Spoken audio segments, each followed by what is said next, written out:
Today in Smackey's Garage, I'm going to cover everything you need to know about bed rugs for F-150s. I've had mine in my truck for about 4 years now, and I've loved it. Now, in this video, I'm going to walk you through how the installation went, things I wish I did differently, what I like about it, what I don't like about it, how it's held up over the past few years, and then the final question, would I purchase it again? So let's go ahead, let's get into it. Now, the first thing is, I've been really happy with this bed rug. I mean, from a usability standpoint, it's been great.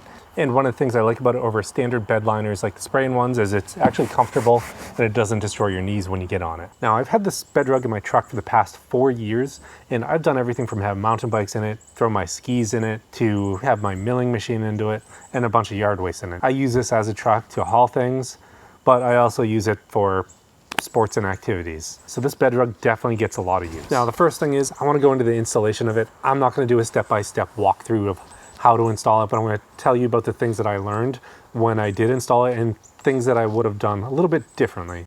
There are definitely some tips that I have that'll help you out if you decide to purchase one for yourself. Now, I'd have to say one of the most important steps when you do this is to get this outside and lay it out in the sunlight so that it flattens out, because it's going to come in a package, it's going to be folded up. You want to try to get as flaccid as possible before you install it. Now, the bed rug itself is held in by Velcro, so you're not drilling holes in the bed, so it's easy to remove.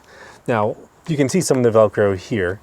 I think one of the important things that I learned while doing this is it's really important to get your bed really clean when you install it, because you want to make sure that the Velcro adheres.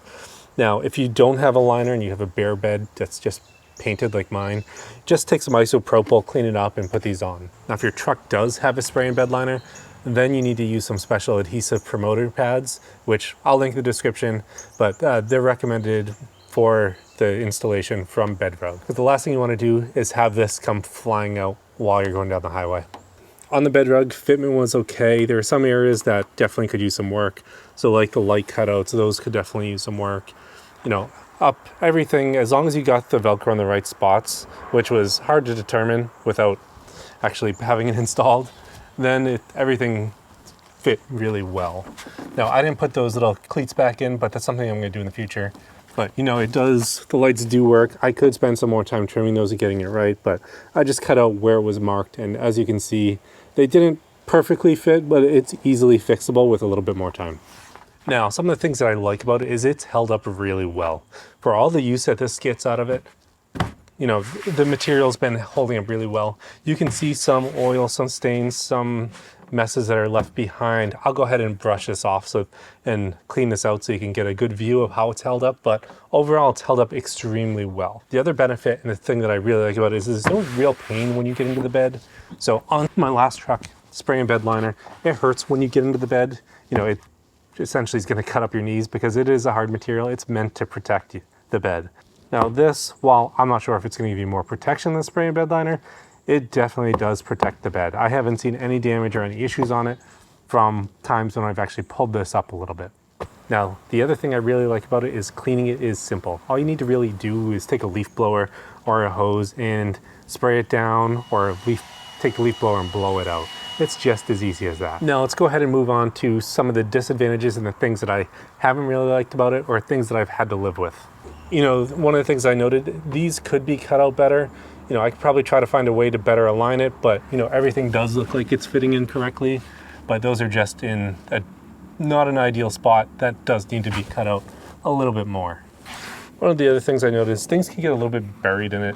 I mean, it is a carpet, it is a bed rug, so you know, if you have to clean it out, sometimes you do have to vacuum it to get absolutely everything out rather than just use a leaf blower. Now, I'd say my biggest annoyance probably comes with this area right here on the bed rug. Now, you can see everything starting to build up here. And when things do build up here and you try to shut it, if there's something hard in there, if a stick or something gets in there, you can see it start folding up. It does, yeah, you can see it getting down to that cavity. Everything's been going down. So if a stick gets in there and you go to shut this, it's going to either crush the stick or it's going to bounce back at you. So that's one of the things I've had to get used to cleaning. So I'm going to have to go ahead and clean this to make sure everything gets cleaned out before anything gets stuck and causes any issues. So as you can see, it's held up pretty well. In the front, you can see areas that are still kind of a mess that really need to be vacuumed out and hosed out. But overall, I mean, it's held up pretty good. There's a spot where I've probably lost some oil there, over here the same way. But, you know, overall, everything's still in great condition. Everything is still functional as it should.